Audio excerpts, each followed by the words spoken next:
കർത്താവേ, അരുളിച്ചെയ്താലും ഞങ്ങൾ കേൾക്കുന്നു.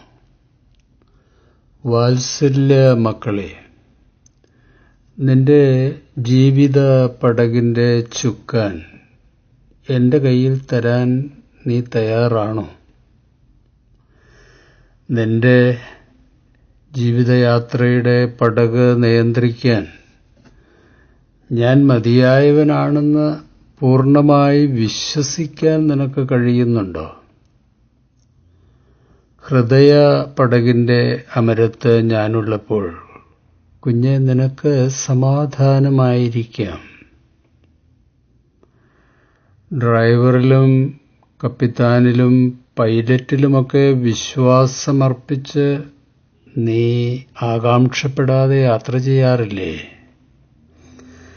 ജീവിതയാത്രയിലും ഞാൻ കൂടെയുള്ളപ്പോൾ വഴിയേത്, എപ്പോഴെത്തും എന്നൊന്നും ഓർത്ത് നീ വിചാരപ്പെടേണ്ട കാര്യമില്ല. വഴിയും വാതിലും വെളിച്ചവുമായ ഞാൻ കൂടെയുള്ളപ്പോൾ എന്തിനാണ് കുഞ്ഞെ നീ ഭയപ്പെടുന്നത്? എൻ്റെ കുഞ്ഞെ, ഈ ലോകത്തിലെ അധികാരികളും അക്രമകാരികളുമൊക്കെ നിന്നെ ഭയപ്പെടുത്തിയേക്കാം. അത് കണ്ടൊന്നും നീ ഭയപ്പെടണ്ട. ഞാൻ സൃഷ്ടിച്ച് ഞാൻ നിയന്ത്രിക്കുന്ന എൻ്റെ സ്വന്തം ലോകമാണ് ഇത്. ഈ ലോകത്തിൻ്റെ പരിപൂർണ നിയന്ത്രണം എൻ്റെ കയ്യിലാണ്.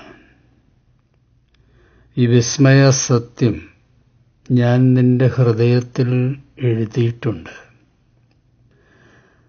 ആ പ്രത്യാശയാണ് പ്രതിസന്ധികളുടെ പെരുവെള്ളത്തിൽ മുങ്ങിപ്പോകാതിരിക്കാൻ ഇപ്പോഴും എൻ്റെ മക്കൾക്ക് സഹായമാകുന്നത്.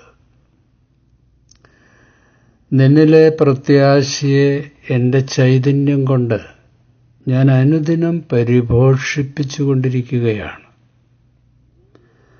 അതൊന്നും നീ മനസ്സിലാക്കാറുണ്ടാവില്ല, അല്ലേ?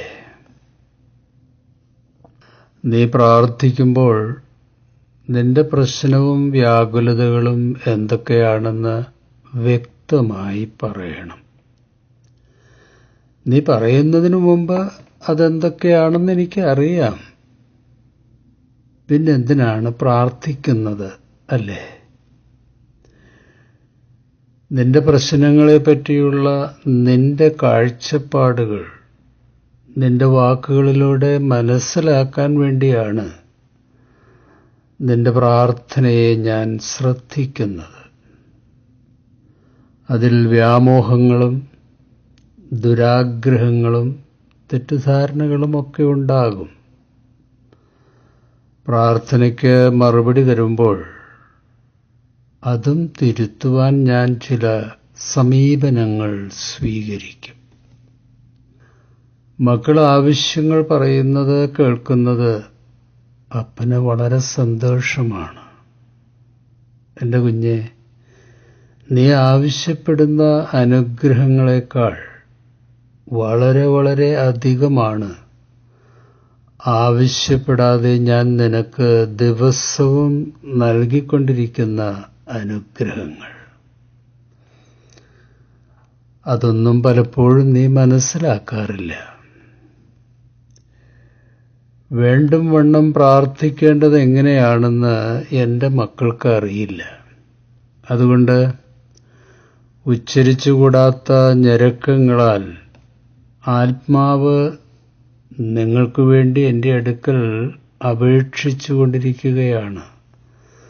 നിങ്ങളുടെ പ്രാർത്ഥനകളെ പരിഭാഷപ്പെടുത്തിക്കൊണ്ടിരിക്കുകയാണ്. നിന്റെ പ്രാർത്ഥനയിൽ നീ പറയാൻ ആഗ്രഹിക്കുന്നത് പറയാൻ കഴിഞ്ഞില്ലെങ്കിലും വിഷമിക്കേണ്ട. ഹൃദയ നൊമ്പരങ്ങളും സൂക്ഷ്മ സ്പന്ദനങ്ങളും ഞാൻ അറിയും. എനിക്കറിയാൻ പറ്റും. പ്രാർത്ഥിക്കുമ്പോൾ വാക്കുകളുടെ ബാഹുല്യത്തേക്കാൾ ഹൃദയം പകരുവാനാണ് ശ്രമിക്കേണ്ടത്. പണ്ട് മക്കളെ ലഭിക്കാത്തതിൻ്റെ ദുഃഖവുമായി ദേവാലയത്തിൽ ചെന്ന് ഹന്ന പ്രാർത്ഥിച്ചില്ലേ? അവൾക്ക് വാക്കുകളുണ്ടായിരുന്നില്ല. പക്ഷേ അവൾ തകർന്നും നുറുങ്ങിയതുമായ ഹൃദയം എൻ്റെ മുമ്പിൽ വെച്ചു. എൻ്റെ മറുപടി ലഭിക്കുന്നതിന് മുമ്പ് ഞാൻ തരുവാൻ പോകുന്ന മറുപടിക്കായി നീ നന്ദി പറയണം. അതെന്തിനാണെന്നോ? മറുപടിയുടെ സാധ്യതകളെപ്പറ്റിയുള്ള സംശയം നിന്റെ മനസ്സിൽ നിന്ന് ഒഴിവാക്കാൻ മുൻകൂട്ടി നന്ദി പറയുന്നത് സഹായകമാകും. പ്രാർത്ഥിച്ച വിഷയങ്ങൾ ജഡീക മനസ്സ് ആകാംക്ഷയായി വീണ്ടും വീണ്ടും നിന്റെ മനസ്സിൽ ഉണർത്തും. അപ്പോൾ ഞാൻ തരുവാൻ പോകുന്ന മറുപടിക്കായി വീണ്ടും വീണ്ടും നന്ദി പറഞ്ഞുകൊണ്ടിരിക്കണം. മനസ്സ് ശാന്തമാകും. എന്നോട് പങ്കുവെച്ച ആകുലതകളെപ്പറ്റി വീണ്ടും വീണ്ടും ആവർത്തിച്ചു കൊണ്ടിരുന്നാൽ നിന്റെ ആകാംക്ഷ വർദ്ധിക്കും. അതിനു പകരം ഞാൻ തരുവാൻ പോകുന്ന മറുപടിക്ക് എൻ്റെ സമയം വരെ ക്ഷമയോടെ നന്ദിയോടെ പ്രാർത്ഥന തുടരണം. അപ്പോൾ നിന്റെ ചിന്തകളിലും മനോഭാവങ്ങളിലും പോസിറ്റിവിറ്റി രൂപപ്പെടും. എല്ലാ ആവശ്യങ്ങളും വിരൽത്തുമ്പിൽ സാധ്യമാകുന്ന ആധുനിക ലോകത്താണല്ലോ നീ ജീവിക്കുന്നത്. അതുകൊണ്ട് പ്രാർത്ഥനയ്ക്ക് ശേഷമുള്ള കാത്തിരിപ്പ്, നീണ്ട കാത്തിരിപ്പ്, നിരാശയും വിരസതയുമൊക്കെ ഉണ്ടാക്കിയേക്കാം. എൻ്റെ മക്കൾ ഒരു കാര്യം ഓർക്കണം. നിങ്ങളുടെ സമയക്രമത്തിൽ നിന്ന് വ്യത്യസ്തമാണ് എൻ്റെ ഘടികാരത്തിലെ മണിക്കൂറുകളും മിനിറ്റുകളും. എൻ്റെ സമയം വരെ മറുപടി വൈകുന്നതുകൊണ്ട് എൻ്റെ മക്കൾക്ക് ഒരു ദോഷവും സംഭവിക്കില്ല. ആവശ്യങ്ങളും അത്യാവശ്യങ്ങളും അടിയന്തര ആവശ്യങ്ങളുമൊക്കെ തരം തിരിച്ചാണ് ഞാൻ മറുപടി നൽകുന്നത്. ആകാശപ്പറവകൾക്ക് മുടങ്ങാതെ ഭക്ഷണമൊരുക്കുന്ന ഞാൻ എൻ്റെ മക്കളുടെ ആവശ്യങ്ങൾ എന്തൊക്കെയാണെന്ന് അറിയുന്നുണ്ട്. അവരുടെ നിസ്സഹായതയും ഹൃദയവേദനയും മനസ്സിലാക്കുന്നുണ്ട്. നിന്റെ സ്വർഗസ്ഥ പിതാവ് ദാനശീലനാണ് കുഞ്ഞെ.